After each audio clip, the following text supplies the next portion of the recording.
اس کے بعد اللہ رب العالمین نے آگے ایک اور دعا بھی اہل ایمان کی نقل کی ہے، لیکن یہاں آخری بات میرے درس سے متعلق آج کی اس نشست میں وہ یہ ہے کہ یوم لا یخزی اللہ النبی والذین آمنوا معہ، اس آیت کریمہ کی تفسیر میں اہل علم نے یہ بات کہی ہے کہ جیسے کہ ابن عطیہ ہے رحمہ اللہ، تین باتیں ہمیں ملتی ہیں کہ رسوائی نہیں ہوگی کس کے لیے، کیا صرف نبی کے لیے،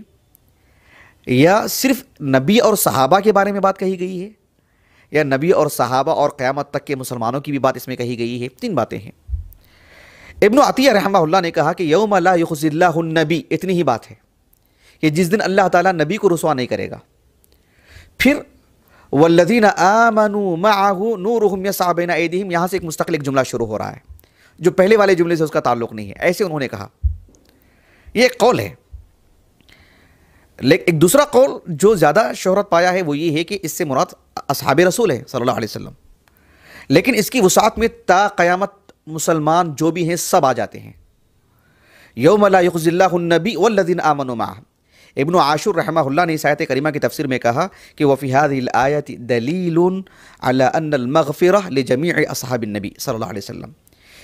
اس آیت کریمہ میں سبھی اصحاب رسول کی مغفرت کی جو ہے مطلب خبر دے دی گئی ہے۔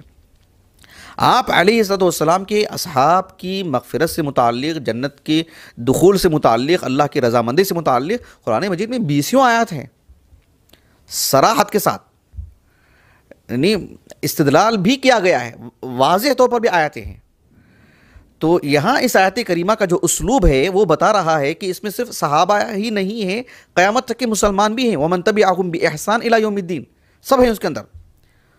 وَمَن تَبِعَهُمْ بِإِحْسَانٍ، سب اس کے اندر آ جاتے ہیں۔ اب دیکھیے اللہ رب العالمین نے سورۃ الشعراء میں جب نوح علیہ السلام کا قصہ بیان فرمایا تو کیا فرمایا؟ فَأَنْجَيْنَاهُ وَمَن مَّعَهُ فِي الْفُلْكِ الْمَشْحُونِ، جب طوفان آیا اور نوح علیہ السلام کشتی میں تھے تو اللہ نے کہا کہ فَأَنْجَيْنَاهُ، ہم نے ان کو بھی نجات دی، وَمَن مَّعَهُ، اور ان کو بھی جو ان کے ساتھ کشتی میں تھے، کون تھے؟ وہ اہل ایمان تھے، وَمَن مَّعَهُ فِي الْفُلْكِ الْمَشْحُونِ ثُمَّ أَغْرَيْنَا بَعْدُ الْبَاقِينَ، بقیہ کو تو ہم نے غرق کر دیا۔ بات واضح ہو گیا آپ کو؟ اللہ تعالیٰ نے صالح علیہ السلام کا قصہ بیان فرمایا سورہ ہود میں، اللہ تعالیٰ نے فرمایا فَلَمَّا جَاءَ أَمْرُنَا نَجَّيْنَا صَالِحًا وَالَّذِينَ آمَنُوا مَعَهُ بِرَحْمَةٍ مِنَّا وَمِنْ خِزْيِ يَوْمِئِذٍ إِنَّ رَبَّكَ هُوَ الْقَوِيُّ الْعَزِيزُ، کہ جب ہمارا عذاب آ گیا، جب ہمارا معاملہ آ گیا تو ہم نے صالح کو اور ان کے ساتھ جو ایمان لائے ہم نے سب کو نجات دے دی، اس دن کی رسوائی سے ہم نے نجات دے دی۔ سورۃ الشعراء میں اللہ رب العالمین نے جب فرعون کے غرق ہونے کی بات آئی تو اللہ نے کیا فرمایا کہ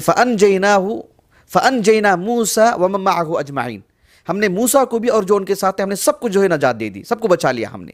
فَأَنْجَيْنَا مُوسَىٰ وَمَن مَّعَهُ أَجْمَعِينَ